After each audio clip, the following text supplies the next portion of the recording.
2013 के इंतखाबात के वक्त जब टिकट्स के फैसले हो रहे थे तो उस वक्त के पार्टी के कर्ता धर्ताओं ने मेरे टिकट की भरपूर मुखालफत की थी।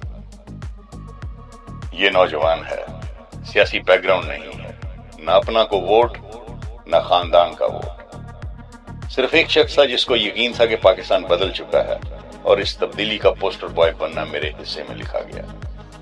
काफी बड़े घरों में खतरे की घंटियां बजी, उनकी नस्लों के मुस्तकबिल का सवाल था। इल्जामात की बुछाड़, जाली डिग्री से लेकर गलीज जाती हमले हुए। अगली हुकूमत में इमरान खान ने फिर इसी जी शऊर आला क़यादत के मुखालिफ जाकर सबसे बड़े बजट वाली वजारत सौंप दी। बड़ी बड़ी कुर्सियों पर लोग तिल मिलाए। अल्लाह का करम था कि उसने मुझे इमरान खान का एतमाद कायम रखने की तौफीक दी। दहशतगर्दी की वापसी पर मेरा स्टैंड और 9 मई के बहाने तो बाद में हाथ आए कि जिनके जरिए मुझे इंतखाबात से माइनस करने का जवाज ढूंढा। 2022 में ही डी चौक पर फांसी की धमकी बाजवा साहब ने मुझे पहुंचा दी थी और ये जरूरी भी था। मेरा निशान इबरत बनना जरूरी था, मगर मिसकैलकुलेशन।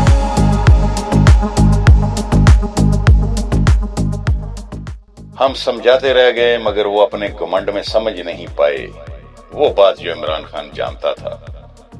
जो ये समझ नहीं पाए कि मैं तब्दीली का पोस्टर बॉय जरूर था, फकत मैं ही तब्दीली नहीं था। इमरान खान ने हजारों की पौध अपने हाथों से लगाई थी और उन हजारों के बाद अब लाखों तैयार हैं। मैं नहीं लड़ा। मेरे एक यूनियन काउंसिल का वर्कर इन खुदाई के दावेदारों के हमायत याफ्ता उम्मीदवार से तारीखी लीड ले गया। जिन खानदानों को इतने साल घाघ सियासतदान हरा नहीं सके, आज उस बिलोर खानदान से जीतकर यूथ विंग का सदर मीना खान अफरीदी हलफ ले रहा। जिस फाटा की नशिस्तों पर एक खानदान से दूसरे खानदान की बारियां लगती थीं, उसकी नुमाइंदगी मेरे बाजू सुहेल अफरीदी के पास है।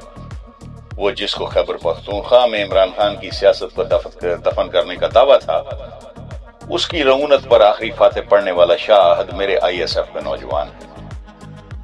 पख्तूनख्वा में मुस्लिम लीग की आखिरी कला हजारा पर यूथ विंग के इकरामुल्लाह गाजी ने इंसाफ का परचम लहराया। शेर अली अफरीदी, शाहद खटक, अब कितनों पर कांटा लगाना है। मुझे इंतखाबात से बाहर कर दिया और मैदान से भी हटने पर मजबूर कर दिया। लेकिन शोर कम हुआ क्या? वो मुझसे ऊंचा बोल रहा है सद्दाम तरीन। पार्लिमान में जगह बनाते तो शायद उसे साल लग जाते, मगर उसका हक छीनकर आपने उसकी आवाज दिनों में घर घर पहुंचा दी। कासिम खान सूरी नहीं है तो सलार काकड़ है। आपने उसका मैंडेट जिसको भी दिया, अवाम के लिए तो वही नुमाइंदा है जिसको उन्होंने वोट दिया। आलमगीर महसूद और अरसलान घुमन को क़यादत से दूर रखा था, अपने हाथों उनका रास्ता साफ कर दिया। आज उनकी सीटें लेकर औरों की झोरी में डाल भी दी तो कौन सी इज्जत किसी ने समेट ली और कौन सी हार उन्होंने तस्लीम कर ली।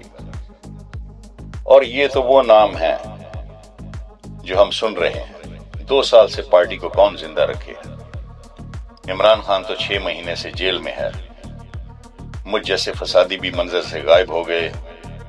जिन पर तकिया था वो बड़े बड़े नाम तोड़ दिए। लीडर नहीं रहे। कोई हर्षो हवस में लुढ़क गया, कोई जबर के सामने हार गया। किसी ने घर बार की इज्जत बचाई तो कोई आल औलाद के नाम पर टूट गया। एक सहारा था इंतखाबी निशान का कि खंबे को भी मिला तो लोग सर पर उठाएंगे, वो भी ले लिया। फिर कौन था कि जिसने गाजर मूली, गाय भैंस, चिमटे प्याले घर घर पहुंचाए?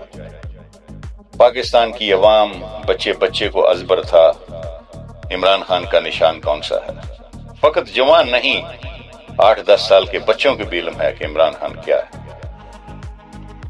एक मुराद सईद खामोश हुआ तो इतनी जुबानें खुल गईं। इतनी जुबानें खींचोगे तो कितने सर गोया होंगे, कोई अंदाजा है? आज से 10 साल पहले एक बड़े सहाफी का फोन आया था, दुखी था। एक बहुत बड़े सियासतदान ने कहा था, देखो ये कैसे लोगों को ले आया है इमरान खान पार्लियामेंट में, अब ये बैठेंगे हमारे बराबर। आज और भी तिलमिला रहा। इमरान खान ने उसके वली अहद की ताजपोशी के इम्कानात खाक कर दिए। बहुत सौ के कदमों तले से जमीन सिरकी है। अभी जबर के हाथों से थामे हैं तो नहीं लग रहा, जब हाथ थक जाएंगे, जो कि थकेंगे, क्योंकि उन्हें बड़ा भी खुदाई का दावा हो, है ये इंसान ही, तो गुमनामी के अंधेरों में गुम होने की ख्वाहिशों को जुबान मिलेगी। तब तक जमे रहना, मंजिल पर नजर रखनी है, अपना हक वापस लेना है। बराबर नहीं बरतर हो तुम, मालिक हो तुम, मालिक हो तुम, मालिक हो।